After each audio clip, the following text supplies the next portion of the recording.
Continuing on, Bass, who is, I don't know how to pronounce his name right. I hope I am. Bass, who is signed to J. Cole's Dreamville, defended Drake. So let's go over the article. Drake is currently no stranger to criticism, and recently Dreamville's Bass decided to come to his defense during an episode of Ebro's Rap Life Review podcast this week. He had a few things to say about the Toronto rapper, and they weren't exactly positive. I'm not just talking about the rando fans on the internet, bro. Listen, a lot of these fans and a lot of people on the internet, y'all don't even love hip-hop like that, he began.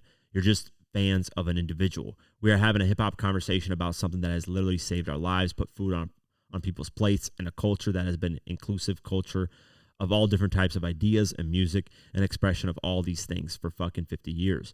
We're talking about something that we love and care about. I'm not just talking about comments and fans and fucking trolls and all this other stupid ass shit. And even during the whole rollout, Ebro continued, and I hate going back to the beef, but guess who keeps bringing the fucking beef up? Who said we wasn't going to be talking about this summer? But guess what the fuck we're talking about, man? So we're not supposed to bring that up either. We're just supposed to ignore. We're supposed to act like these things didn't happen because you're popular. Come on, man. That's whack. Well, Bass saw the post, and in the comments, he decided to chime in. So this is what he had to say. Let's go over it. My 2 cents, Ebro. Drake is among the most, if not the most, inclusive of our artists of our culture has put forth. He's pushed countless rappers to the forefront, dancehall artists, Afrobeats artists, R&B artists, reggaeton, older artists, newer artists, etc.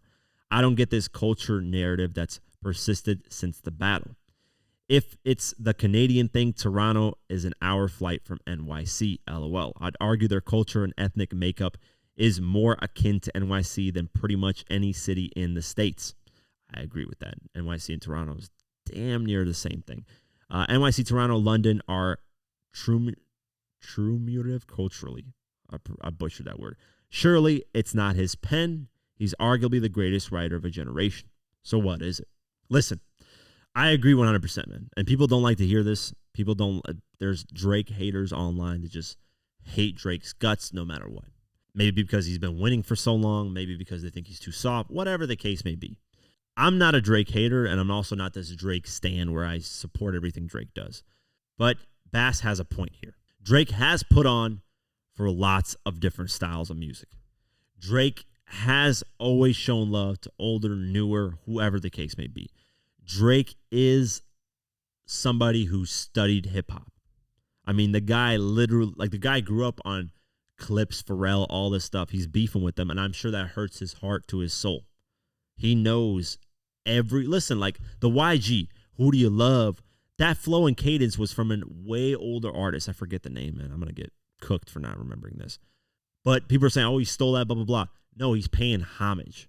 There's differences between. I know he got into a lawsuit with him, but something happened along.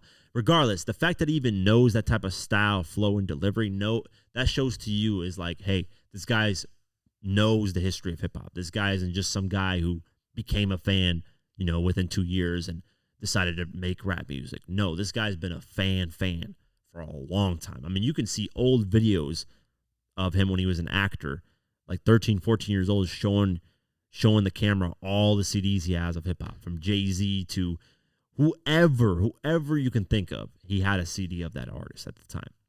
So to think that Drake is just some culture vulture, some guy who doesn't respect the culture, and it's just, it's absurd, because when you actually look at the details of things, this guy is more than well equipped with hip-hop knowledge and history and respects new and old, and has put on a lot of artists. If it wasn't for him, a lot of artists wouldn't be where they're at right now.